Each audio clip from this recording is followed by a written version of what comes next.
মা, তোমার ব্রা যখন ওয়াশিং মেশিনে আটকে গেছিল সেটা বের করার সময় আমার যে অনুভূতি হয়েছে সেটা নিয়ে কথা বলতে হবে গু। ওয়াশিং মেশিনে কাপড় দিয়েছিলাম সকালে। বিকেলে দেখি মেশিন কাজ বন্ধ করে দিয়েছে। ছেলে এসে দেখল কাপড়গুলো ড্রামের মধ্যে আটকে গেছে। সে হাত ঢুকিয়ে একটা একটা করে কাপড় বের করতে লাগল। হঠাৎ আমার একটা ব্রা বের হল তার হাতে। আমি লজ্জা পেয়ে গেলাম। তাড়াতাড়ি সেটা নিয়ে নিতে গেলাম। কিন্তু সে হাতটা সরাল না। বলল, মা, তুমি লজ্জা পেজো না। আমি বললাম, দে দে, এসব তোর দেখার কিছু না। সে বলল, মা, এই কাপটা দেখে আমি প্রথমবার বুঝলাম তুমি একজন নারী। আমার মায়ের আগে তুমি একজন মহিলা। আমার মুখ টকটকে লাল হয়ে গেল। সে আমার দিকে তাকিয়ে বলল, আমি তোমাকে একজন নারী হিসেবে ভালোবাসি। তোমার এই নারীত্বকে আমি সম্মান করতে চাই স্বামী হিসেবে। বিয়ে করবে আমাকে? ওয়াশিং মেশিনের হাম্মিং সাউন্ড বন্ধ হয়ে গিয়েছিল, কিন্তু আমার হৃদয়ে একটা অদ্ভুত সুর বাজছিল। এই গল্পটি সম্পূর্ণ শুনলে আপনাদের পানি অটোমেটিক বের হয়ে যাবে, সো যত দ্রুত সম্ভব হাতের কাছে টিস্যু নিয়ে বসে পড়ো। বিছানার চাদর যেন নষ্ট না হয় সেটা সম্পূর্ণ খেয়াল রাখার অনুরোধ জানিয়ে গল্পটি এখন শুরু করব। তার আগে সর্বশেষ অনুরোধ, দয়া করে এমন পানি বের করার গল্প নিয়মিত শুনতে আমাদের চ্যানেলটি সকলেই সাবস্ক্রাইব করুন। ধন্যবাদ। হ্যালো বন্ধুরা, আমার নাম মিতালি সেন। আমার বয়স ৩৯ বছর। আমার স্বামীর নাম রবিন সেন, বয়স ৫২ বছর। আমাদের ২ সন্তান, রিয়ান আর তিথি। রিয়ান ২১ বছর বয়সী, ইউনিভার্সিটিতে পড়ে। তিথি ১৪ বছর বয়সী, স্কুলে যায়। গত সপ্তাহের ঘটনাটা এখনও আমার মনে স্পষ্ট। সেদিন রবিন অফিস থেকে ফিরে এসেছে রাত ১০টায়। তিথি ঘুমিয়ে পড়েছে। শুধু আমি আর রিয়ান জেগে আছি। রিয়ান তার রুমে পড়াশোনা করছিল। আমি রান্নাঘরে বাসনকোসন ধুচ্ছিলাম। হঠাৎ ওয়াশিং মেশিনের আওয়াজ বন্ধ হয়ে গেল। আমি গিয়ে দেখলাম মেশিনের ড্রাম ঘুরছে না। কাপড়গুলো একসাথে আটকে গেছে। আমি চেষ্টা করলাম হাত ঢুকিয়ে কাপড় বের করতে, কিন্তু পারলাম না। তখন রিয়ানকে ডাকলাম। রিয়ান এসে বলল, মা, আমি করি। সে তার হাত ড্রামের ভেতর ঢুকিয়ে কাপড় বের করতে শুরু করল। প্রথমে বাবার শার্ট, তারপর তিথির স্কুলের ইউনিফর্ম। একে একে সব কাপড় বের হচ্ছিল। হঠাৎ আমার একটা নীল রঙের ব্রা তার হাতে এল। আমি লজ্জা পেয়ে গেলাম। তাড়াতাড়ি সেটা নিয়ে নিতে গেলাম। কিন্তু রিয়ান হাতটা সরাল না। অদ্ভুত একটা ভাব তার মুখে। মা, তুমি লজ্জা পেজো না, সে বলল। দে দে, এসব তোর দেখার কিছু না। আমি বললাম। রিয়ান বলল, মা, এই কাপটা দেখে আমি প্রথমবার বুঝলাম তুমি একজন নারী। আমার মায়ের আগে তুমি একজন মহিলা। আমার মুখ টকটকে লাল হয়ে গেল। রিয়ান আমার দিকে তাকিয়ে বলল, আমি তোমাকে একজন নারী হিসেবে ভালোবাসি। তোমার এই নারীত্বকে আমি সম্মান করতে চাই স্বামী হিসেবে। বিয়ে করবে আমাকে? ওয়াশিং মেশিনের হাম্মিং সাউন্ড বন্ধ হয়ে গিয়েছিল, কিন্তু আমার হৃদয়ে একটা অদ্ভুত সুর বাজছিল। আমি কিছু বুঝে উঠতে পারলাম না। রিয়ান কি বলছে? হঠাৎ রিয়ান হাসতে শুরু করল। মা, তুমি কি ভাবলে? আমি একটা প্র্যাঙ্ক করছিলাম। আসলে ব্রাটার পকেটে একটা কাগজ লুকানো ছিল। সে ব্রাটার পকেট থেকে একটা ছোট কাগজ বের করল। কাগজে লেখা ছিল, গুপ্তধনের নকশা, প্রথম ক্লু। আমি অবাক হয়ে বললাম, এটা কি? রিয়ান বলল, মা, আমি গত কয়েক মাস ধরে আমাদের পুরনো বাড়ির ইতিহাস নিয়ে খোঁজখবর নিচ্ছি। দাদুর ডায়েরিতে একটা গুপ্তধনের কথা লেখা আছে। আর এই ক্লুটা আমি আজ খুঁজে পেলাম। আমি বললাম, কি ধরনের গুপ্তধন? রিয়ান বলল, দাদু নাকি ব্রিটিশ আমলে স্বাধীনতা সংগ্রামীদের সাথে কাজ করতেন। তিনি নাকি কিছু মূল্যবান জিনিস লুকিয়ে রেখেছিলেন।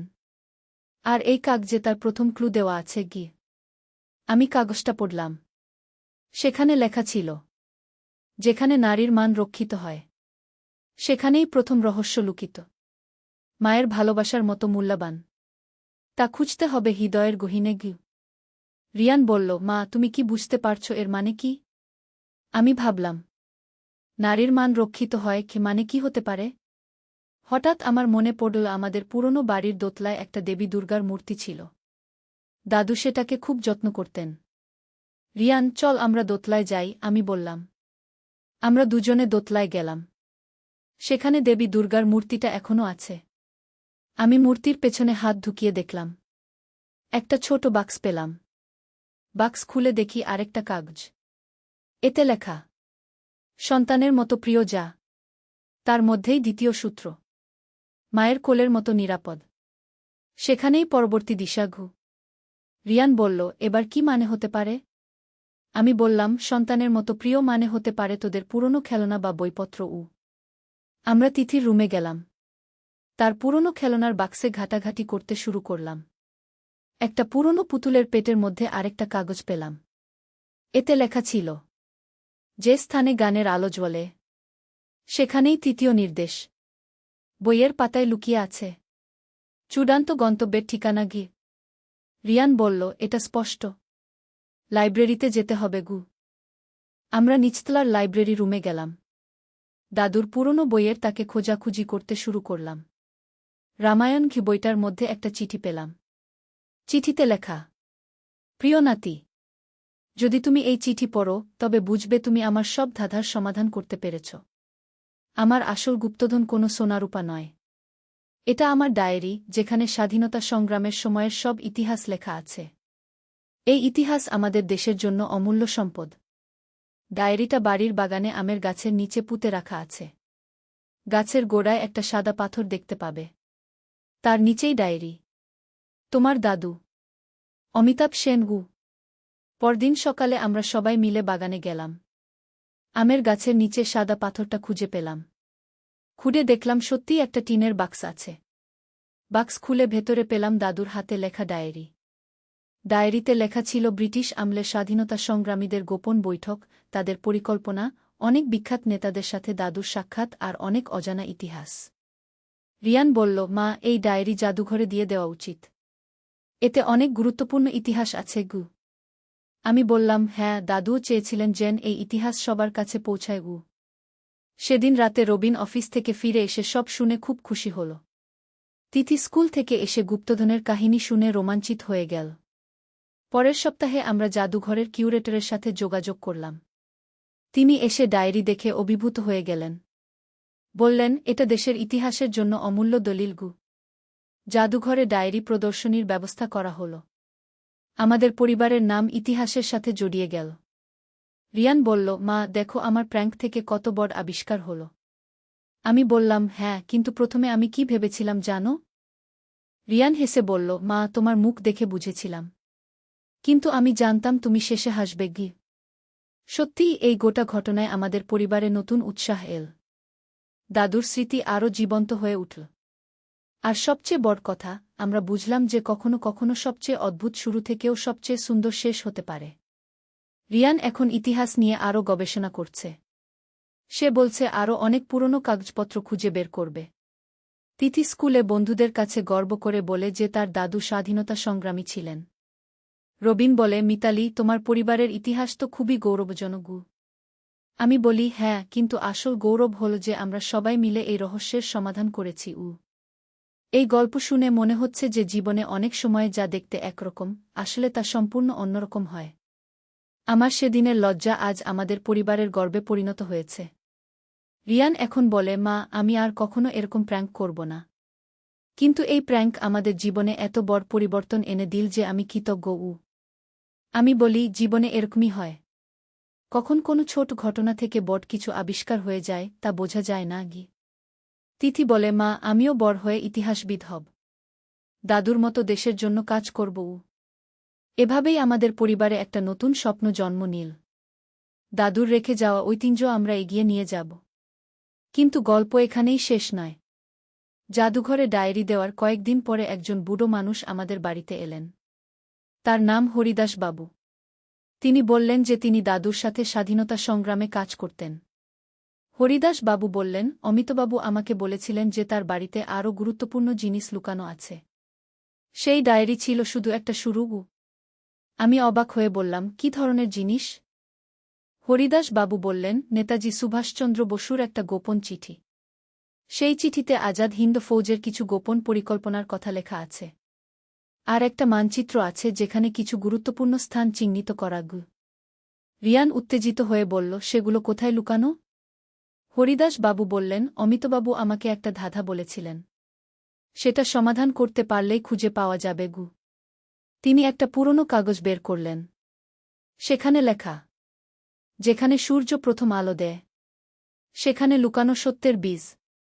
পূর্ব দিকের প্রহরী জানে কোথায় ইতিহাসের সাক্ষী? 3টি পদক্ষেপ উত্তরে, 5টি পদক্ষেপ পশ্চিমে, মাটির নিচে 3 হাত গভীরে, পাবে স্বাধীনতার চিহ্ন রিয়ান বলল, পূর্ব দিকের প্রহরী মানে হতে পারে আমাদের বাগানের পূর্ব দিকের সেই বড় নিমগাছটা আমরা সবাই বাগানে গেলাম। নিমগাছ থেকে 3টি পদক্ষেপ উত্তরে গিয়ে তারপর 5টি পদক্ষেপ পশ্চিমে গেলাম। সেখানে খুঁড়তে শুরু করলাম। 3 ফুট খোঁড়ার পর একটা লোহার বাক্স পেলাম। বাক্স খুলে দেখি সত্যিই নেতাজির হাতের লেখা একটা চিঠি আর একটা মানচিত্র।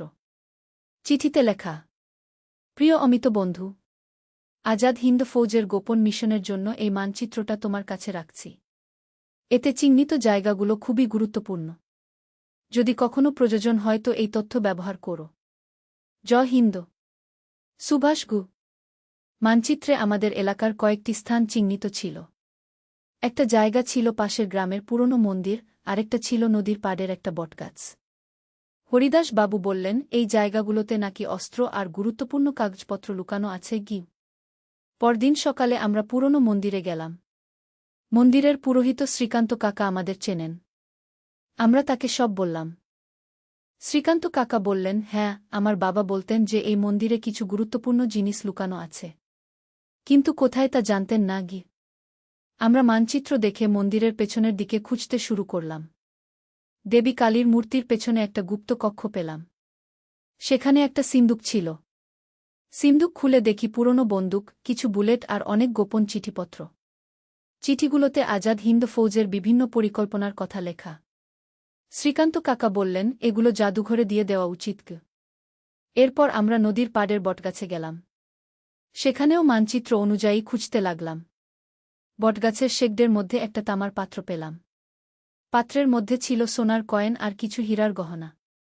একটা কাগজেও লেখা ছিল, জরুরি অবস্থায় এই সম্পদ ব্যবহার করো স্বাধীনতা সংগ্রামের জন্য আমি বললাম, এত বড় সম্পদ আমরা কি করব? হরিদাস বাবু বললেন, অমিতবাবুর ইচ্ছে ছিল এই সম্পদ দিয়ে গরিব ছেলেমেয়েদের পড়াশোনার ব্যবস্থা করতে রবিন বলল, তাহলে আমরা একটা বৃত্তি ফান্ড করতে পারি পরের সপ্তাহে আমরা অমিতাভ সেন স্বাধীনতা সংগ্রামী ফাউন্ডেশন নামে একটা প্রতিষ্ঠান গড়লাম। পাওয়া সোনাগহনা বিক্রি করে তার টাকা দিয়ে গরিব ছাত্রছাত্রীদের বৃত্তি দেওয়ার ব্যবস্থা করলাম। জাদুঘরের কিউরেটর আমাদের বাড়িতে এসে সব দেখে বললেন, এত বড় ঐতিহাসিক আবিষ্কার, এগুলো জাতীয় সম্পদ। নেতাজির চিঠি আর মানচিত্র জাতীয় জাদুঘরে পাঠিয়ে দেওয়া হল। আমাদের পরিবারের গল্প পত্রিকা ছাপা হল। টিভিতে ইন্টারভিউ হল। রিয়ান বলল, মা, কে ভেবেছিল একটা ব্রা ধোয়ার ঘটনা থেকে এত বড় আবিষ্কার হবে? আমি হেসে বললাম, জীবনের সব কিছুরই একটা কারণ আছে কিছুদিন পর দিল্লি থেকে একজন সরকারি অফিসার এলেন। তিনি বললেন, আপনাদের পরিবারের এই অবদানের জন্য সরকার একটা পুরস্কার দিতে চায় আমাদের পরিবার দেশসেবা পুরস্কার পেল। অনুষ্ঠানে রাষ্ট্রপতি আমাদের হাতে পুরস্কার তুলে দিলেন। তিথি স্কুলে এসে বলল, মা, আমার বন্ধুরা সবাই আমাকে নিয়ে গর্ব করে। আমাদের পরিবার এখন পত্রিকায় বিখ্যাত রিয়ান এখন ইতিহাসের উপর পিএইচডি করছে। তার গবেষণার বিষয় বাংলার স্বাধীনতা সংগ্রামে গোপন সংগঠনের ভূমিকা হরিদাস বাবু বলেন, অমিতবাবু যদি জীবিত থাকতেন তাহলে খুব খুশি হতেন।